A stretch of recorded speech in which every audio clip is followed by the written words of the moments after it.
Hi, Jen here.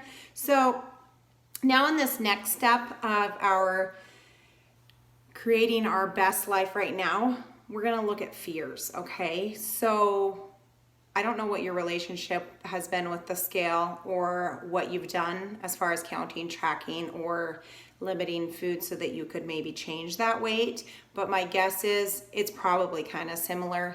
A lot of times when we want to change our weight, it's easy to check it quite a bit, especially if we're wanting to change it and we've been actively doing some things to change it. But the truth is that a lot of times that scale, it becomes more than just a device that's showing us how our body relates to, honestly, the earth. I mean, it's just showing us like how our body and gravity are working together, right?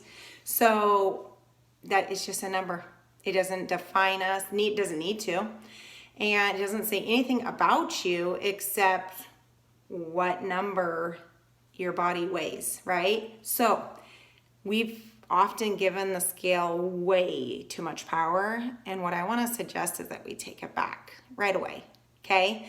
So I love to encourage people, if they're gonna weigh, backing up. Let's go ahead and remind yourself of all the things that are good about you before you hop on there, okay? So that's a really good exercise to think positive before you get on there, because nothing changes when we get on the scale, and it's a different number besides literally the way our body relates to like the force of gravity and all that. It's just a tool. It's just saying how we show up in space, right? Or whatever you want to say, right? But somehow it's easy to let it tell me whether I'm good or bad, whether I'm successful or a failure, and just kind of let it ruin our day or our life. And so often it can be a really good idea to put the scale away and not weigh ourselves for a little bit and just get used to that. But truthfully, that can be really scary. So what I'm suggesting in this journaling and what I have done is really work to get rid of all tracking and counting that we're doing in attempt to control our weight, and really begin to rely on our body wisdom instead.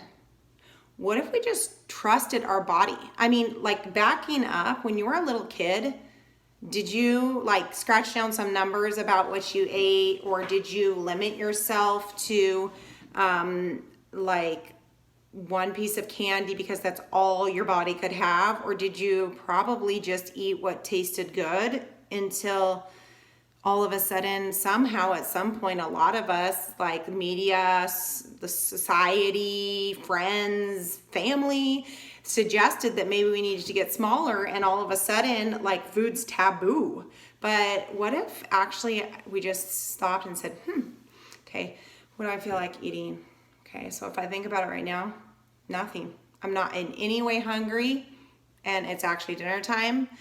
And I will eat dinner at some point, but like, point being, when I was on a diet, it could get so complicated. Right now, I'd be wanting to eat a snack because like, oh my gosh, I'm home alone and didn't really like to be alone, and I shouldn't really be eating a snack, so I probably want to eat, and I want some candy maybe because it tastes good. And I mean, it was just complicated, right? But I shouldn't be eating it, so that I want it more, and it goes on, right? So again, there is science behind gut wisdom. There's actually nerve endings in your gut that are very intelligent. The head brain and the gut brain, they're actually intricately connected. And in a perfect world, the two would work together really well. So maybe it's time to put away the scales and the measuring devices and the tracking and the pencils. And besides, to do this note taking that I'm asking you to do now, and just let it go. Like, what if I just trusted, like, I can do this. I can listen to my body, and since I'm not super hungry, I'll probably have a very light supper. I never call it that. Anyway, but point being, listening to your gut is extremely powerful. Let's tap into our body wisdom. Give it a holler. Change can feel a little intimidating. It's uncomfortable. I haven't done that before. But what if? What if this is the ticket for you to live your best life right now? You never have to be on a diet again. What if? Is it worth a shot?